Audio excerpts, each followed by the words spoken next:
கரூரில் மட்டும் ஏன் இப்படி நடந்தது என்றால், கரூரில்தான் இவர் அதிகமான அளவிற்கு தன்னுடைய செல்வாக்கை காட்ட வேண்டும் என்று திட்டம் காட்டி, மக்களை நெரிசலான இடத்தில் அவர்கள் ஆக்கி, மக்கள் இன்னும் கூடட்டும் கூடட்டும் என்று சொல்லி, கரூரை அவர் மையப்படுத்தியதற்கு பல காரணங்கள் அவரிடம்தான் இருக்கிறதே தவிர அரசியலிடம் இல்லை. கரூரில்தான் இவர் இத்தனை மணி நேரம் தாமதமாக வந்தது மட்டுமல்ல, சிறப்பாக உள்ளே போய் நின்று இன்னும் கூட உரிய நேரத்துக்கு வெளியே வந்திருந்தால் மக்கள் பார்த்திருந்து வெளியே போயிருப்பார்கள் அல்லது நகர்ந்திருப்பார்கள். ஆனால் நேரம் அதிகமாக அன்றைக்கு சனிக்கிழமையான காரணத்தினாலே குழந்தைகளோடு கூட வந்திருக்கிறார்கள், அலுவலகத்திலிருந்து வந்தவர்கள்.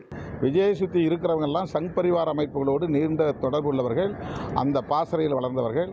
பாஜக, ஆர்எஸ்எஸ் போன்ற சக்திகள் அவரை சுற்றி இருக்கிறார்கள். அவர்கள் கொடுக்குற இன்புட்ஸ் தான் அவர் பேசுகிறது. இப்போ அவருக்கு உடனடியாக ஹேமமாலினி தலைமையில் ஒரு டீமே வந்திருக்கிறாங்க. என்ன தேவை ஏற்பட்டது? இது ஒரு ஸ்டாம்பீடுங்கிறது அவங்களுக்கு தெரியுமா தெரியாதா? இது என்ன வயலன்ஸா? யாராவது தூண்டி விட்டு இது நடந்ததா? இது எதுக்காக உள்ள நுழையிறாங்க? உடனடியாக அண்ணாமலை போய் பேசுகிறாரு. விஜய் மேலே தப்பு இல்லை, அரசாங்கத்து மேலே தான் தப்புங்கிறாரு. அது யார் இப்போ அப்படி யாராவது பொதுமக்கள் சொன்னாங்களா? இவராக இப்படி ஒரு ஒப்பீனியன் கிரியேட் பண்ணுறாங்க, ஒரு கருத்துருவாக்கம் செய்கிறாங்க. இந்த அரசியல் அவருக்கு எதிராக போய் முடியும். தாவேகா தலைவர் விஜய் அவர்கள் ஒரு காணொலியை நேற்று வெளியிட்டிருக்காரு. ரொம்ப அதிர்ச்சி அளிக்கக்கூடிய ஒரு காணொலி அது. ஒரு தான் கட்சி நடத்தின ஒரு சம்பவத்தில் தன்னுடைய கட்சியினுடைய ஊழியர்கள் பொதுமக்கள் பாதிக்கப்பட்டிருக்காங்க.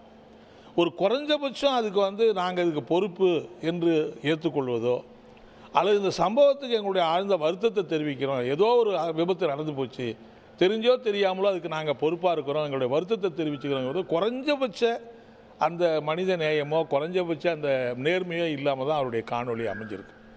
அது மட்டும் இல்லை, ஏன் அந்த சம்பவம் நடந்தது? பல பேரும் சொல்கிறாங்க 7 மணி நேரம் இவர் தாமதமாக வந்தது தான் முக்கியமான காரணம். அதுக்கு அவர் விளக்கம் சொல்லலை.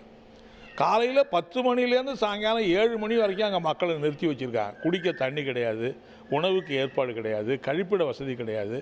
காலையிலேருந்து சாயங்காலம் வரைக்கும் ஒருத்தர் நின்றுக்கிட்டே இருந்தாக்கா அவங்க மயக்கமடை நிலைக்கு வராமல் இருக்குது, என்ன பண்ண முடியும்?